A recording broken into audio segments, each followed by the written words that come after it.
নমস্কার বন্ধুরা, আবারও একটা নতুন রেসিপিতে সবাইকে অনেক অনেক স্বাগত। চলো রেসিপিটা শুরু করা যাক। আজ আমি পান দিয়ে কোল্ড ড্রিঙ্কস বানিয়ে দেখাবো।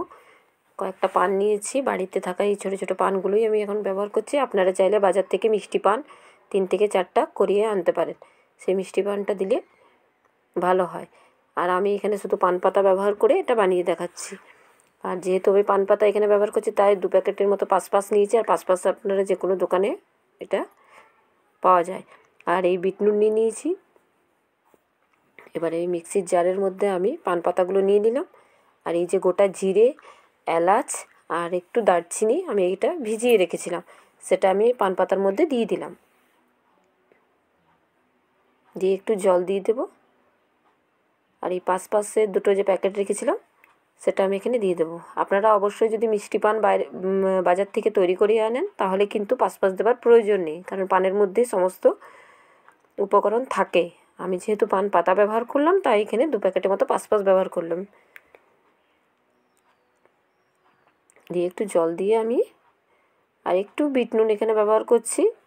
আর এটা যদি আপনারা দুধ দিয়ে সার্ভ করেন, সেক্ষেত্রে কিন্তু বিট নুন অ্যাভয়েড করবেন, দেবার প্রয়োজন নেই। আর আমি যেহেতু এটা নর্মাল ব্যবহার করব, তাই আমি এখানে একটু বিট নুন টেস্টের জন্য দিলাম। আপনারা বিট নুনটা না দিলেও পারেন, তাতে স্বাদের কোনো হেরফের হবে না, খুব সুন্দরই এমনিতেই হবে। আর এটা আমি মিক্সিতে ভালোভাবে পেস্ট করে নিলাম, দেখুন। আর একটু জল দিয়ে এইভাবে ভালোভাবে পেস্ট করে নিয়েছি। আর এভাবে একটা ছাঁকনির সাহায্যে আমাকে ভালোভাবে ছেঁকে নিতে হবে। এভাবে নেড়ে নেড়ে ছেঁকে নিতে হবে। আর একটু জল দিয়ে মিক্সি জারটা ধুয়ে এভাবে জল দিয়ে যতক্ষণ না অবধি সবুজ অংশটা বেরিয়ে যাচ্ছে, ততক্ষণ অবধি দেখুন অনেকটাই বেরিয়ে গেছে। এভাবে বেশ কিছুক্ষণ ধরে এবারে আরও একটু জল দিয়ে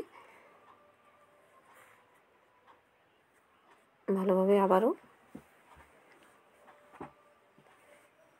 পানের যে রসটা সেটা বেরিয়ে যাবে, আর একটা সুগন্ধ বেরোবে খুব সুন্দর। এইভাবে আমি আবারও, এরপর আর আমি করবো না। দেখুন কালারটা অনেক চেঞ্জ হয়ে এসছে, আর তলারটা পুরো সবুজ জল বেরিয়ে গেছে। এবার এর সঙ্গে আমি একটু বেশ কিছুটা জল মিশিয়ে নিচ্ছি। এরকমভাবে তৈরি করে আপনারা একটা কাঁচের শিশির মধ্যে ফ্রিজে অনেক দিন রাখতে পারেন, 7 থেকে 8 দিন পর্যন্ত থাকবে এটা। আর এখানে আমি এবার চিনি অ্যাড করলাম। এভাবে চিনি অ্যাড করে আপনারা রেখে দিতে পারেন।